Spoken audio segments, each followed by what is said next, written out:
بسم اللہ الرحمن الرحیم۔ السلام علیکم۔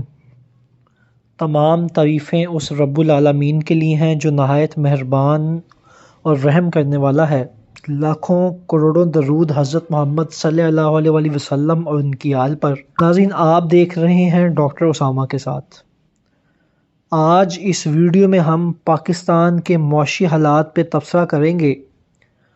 معیشت کے حالات سنبھلتے نظر نہیں آ رہے۔ حکومت نے منتیں ترلے کر کے IMF کو بلا تو لیا ہے، مگر اس میں بھی نئے امتحان ابھی باقی ہیں۔ IMF کی مدد نئی سے نئی شرائط کے ساتھ مشروط ہے، جبکہ دوسری جانب دوست ملکوں کی طرف سے مدد بھی IMF کے گرین سگنل کے ساتھ جڑی ہوئی ہے، یا دوسرے لفظوں میں یوں کہا جا سکتا ہے کہ دوست ملکوں نے بھی پاکستان سے منہ موڑ لیا ہے۔ ہر کوشش کے باوجود تمام طرف سے ایک ہی پیغام ہے: پہلے IMF کی شرائط پوری کرو، اس کے بعد کسی مناسب مدد کی توقع کی جا سکتی ہے۔ معیشت کی زبوں حالی کا سب سے زیادہ اثر غریب عوام کو بھگتنا پڑ رہا ہے، جبکہ دوسری طرف کابینہ میں اضافہ ہوتا جا رہا ہے۔ پہلے ہی مہنگائی آسمانوں سے باتیں کر رہی ہے، اوپر سے روپے کی قدر گرتے ہی پیٹرول کی قیمت قابو سے باہر ہو گئی ہے۔ اب نئی شرطوں کے مطابق بجلی کے گردشی قرضے کم کرنے کے لیے بھی سارا وزن عوام پر پڑے گا۔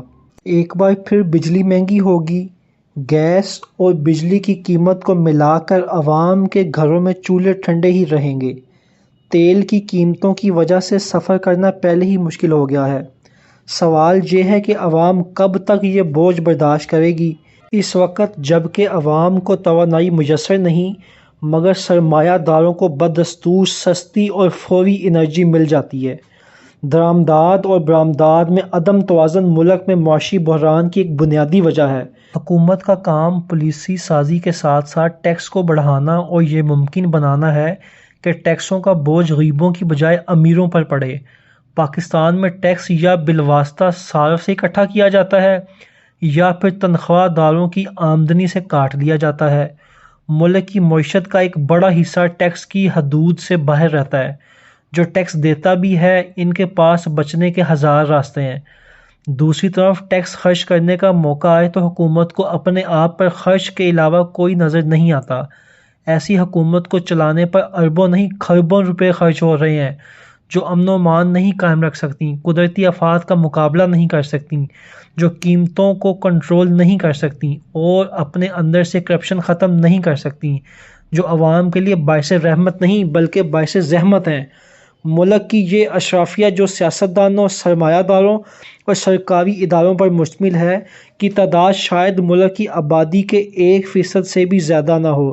یہ اشرافیہ ملک کے وسائل پر قابض اور مسائل کی وجہ ہے۔ در حقیقت پاکستانی معیشت کا قتل تب ہوا جب ایک دم پاکستان تحریک انصاف کی حکومت کو گرا کر امپورٹڈ حکومت کو پاکستان کے اوپر بٹھا دیا گیا۔ شاید اب یہ کرنے والے بھی پچھتا رہے ہوں گے، کیونکہ الٹا اس سے نقصان ہوا ہے۔ کہا جاتا تھا کہ یہ جو امپورٹڈ حکومت ہے یہ تجربہ کار ہے، یہ امپورٹڈ حکومت جو ہے یہ پاکستان کے معاملات کو ٹھیک کر دے گی، یہ امپورٹڈ حکومت جو ہے یہ ڈالر کے ریٹ کو کم کر دے گی، یہ امپورٹڈ حکومت جو ہے یہ پاکستان میں مہنگائی کے طوفان کو کم کر دے گی۔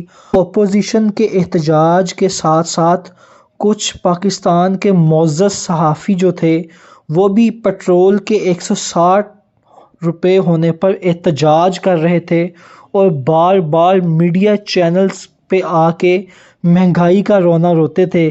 لیکن اب اس امپورٹڈ حکومت کے 7-8 مہینے گزر جانے کے بعد جب پیٹرول کا ریٹ 260 سے بھی زیادہ تجاوز کر چکا ہے، بجلی کے ریٹ مہنگے ہو چکے ہیں، گیس جو ہے 117% مہنگی ہونے جا رہی ہے، اب وہ معزز صحافی آپ کو بہت کم دیکھنے کو ملتے ہیں۔ ناظرین، جب امپورٹڈ حکومت کو لا کے بٹھایا گیا تو یہ PDM یعنی مشترکہ پارٹیوں کے وزیر خزانہ ڈار صاحب لندن میں بڑی اچھی خاصی زندگی گزار رہے تھے، اور اس وقت مشترکہ پی ڈی ایم کے وزیر خزانہ جو تھے وہ مفتیٰ اسماعیل تھے، اور ساری تنقید کا رخ مفتیٰ اسماعیل کی طرف تھا جن سے ڈالر ہینڈل نہیں ہو رہا تھا۔ اگر آپ کو یاد ہو، وہ اتنے دباؤ میں تھے کہ ایک دفعہ کوئی واقعہ سناتے ہوئے دوران پریس کانفرنس رونے لگ گئے۔ یہ ان کا نروس بریک ڈاؤن ہونے کی پہلی نشانی تھی۔ ان کے دور کا بڑا سکینڈل جو اب اسحاق ڈار کی وجہ سے دب گیا ہے وہ یہ تھا کہ انہوں نے بینکوں کو مبینہ طور پر یہ اجازت دے رکھی تھی کہ وہ کھل کر مال بنائیں، جس سے ڈالر کا وہ کھیل شروع ہوا جو اب تک قابو میں نہیں آیا۔ انہوں نے ایک جونیئر کو گورنر اسٹیٹ بینک کا ایکٹنگ چارج دے کر کام چلایا، اور بینکوں نے امپورٹر سے ڈالر کا ریٹ 20 روپے زیادہ لے کر ایل سیز کھول لیں۔ اس کام میں چند ماہ میں بینکوں نے 70-80 ارب روپے کما لیے۔ یوں اسی کام میں پاکستان میں ڈالر کی ایک نئی مارکیٹ نے جنم لیا۔ ایک مارکیٹ بینک ریٹ تھا، دوسرا مارکیٹ اوپن مارکیٹ ریٹ تھا، تو ان بینکوں نے 20 روپے زیادہ ریٹ لگا کر ایک تیسری گرے مارکیٹ بھی تخلیق کر لی۔ خیر، مفتیٰ اسماعیل کی کہانی اپنی جگہ، لیکن ڈار صاحب سے بھی مفتیٰ اسماعیل برداشت نہ ہوئے۔ انہوں نے لندن سے ہی اپنی پروفیشنل رقابت کی بنیاد پر بیانات جاری کرنا شروع کر دیے۔ مفتیٰ اسماعیل صاحب کے تمام اقدامات کو انہوں نے غلط قرار دے کر نواز شریف کے کان بھرنا شروع کر دیے کہ وہ معیشت کو برباد کر دیں گے۔ ڈار صاحب کا کہنا تھا کہ وہ 30 برسوں سے وزارتیں چلاتے آئے ہیں، انہیں سب پتہ ہے۔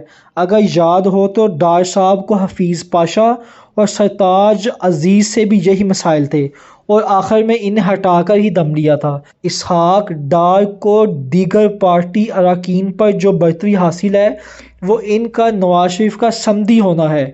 ان کی بات پارٹی میں وزن رکھتی ہے۔ جب نواز شریف وزیر اعظم تھے تو اصل حکومت اسحاق ڈار چلا رہے تھے، جبکہ نواز شریف بیرونی دورے کرنے میں مصروف تھے۔